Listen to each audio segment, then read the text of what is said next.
You may have been hearing a lot recently about deep fake videos. They've been appearing in a lot of different fields: entertainment, cybersecurity, politics.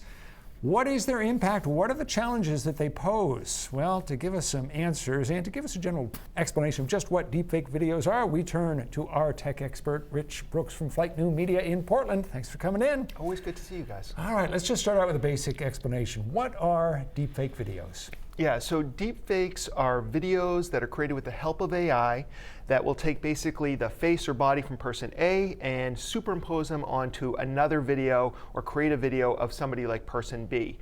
They are incredibly realistic. They mimic facial expressions, lip movements, eye blinking, and can even create the voice of the person, getting this person to say or do things on video that they may never do in real life. Is this roughly the same thing as the face swap videos that people may be familiar with? Yes and no. So yes, the idea is the same, but it's in the execution. So face swap videos are fun. They're very basic. No one's going to get fooled by a face swap video. They're basically for entertainment. And I think that's the big difference. There's not this AI component where you're creating something new.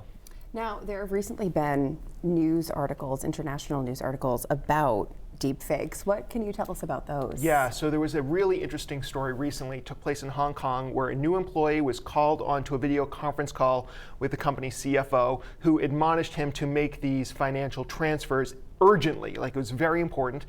After the transfers went through, it turned out the CFO had nothing to do with this. He had gotten on a conference call with a deep fake, and suddenly the company had lost over $25 million.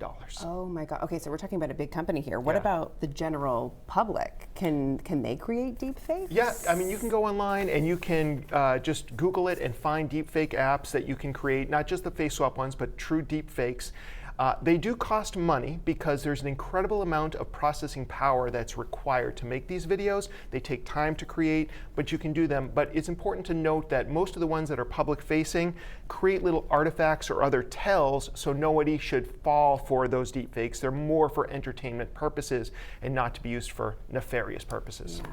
Obviously, a lot of bad players are using them for nefarious purposes. Are there ethical uses, though, for deepfake videos? Yeah, absolutely. Imagine being in a classroom and watching a video of a first person of George Washington talking about his experience crossing the Delaware, or Amelia Earhart on why she loved to fly. That would be much more entertaining than reading about something in an old textbook.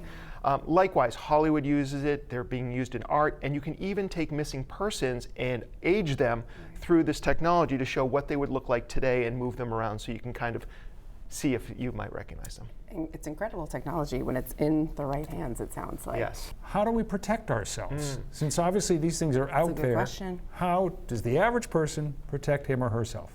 I think it depends on the type of scam. So one scam is obviously misinformation. So if you're online on social media and you see a politician you don't like doing something ridiculous in a video, question whether or not that's real before you start sharing it, because that's exactly what they want.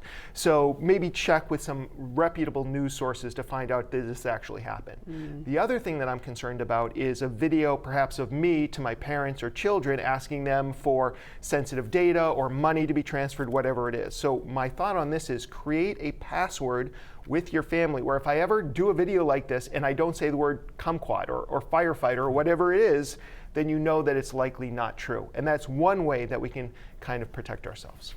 All right, you've just scared the heck out of us, Rich. Interesting times. Thank you so much. More information on this in the 207 section of our website or app. Stay with us, we'll return in a moment.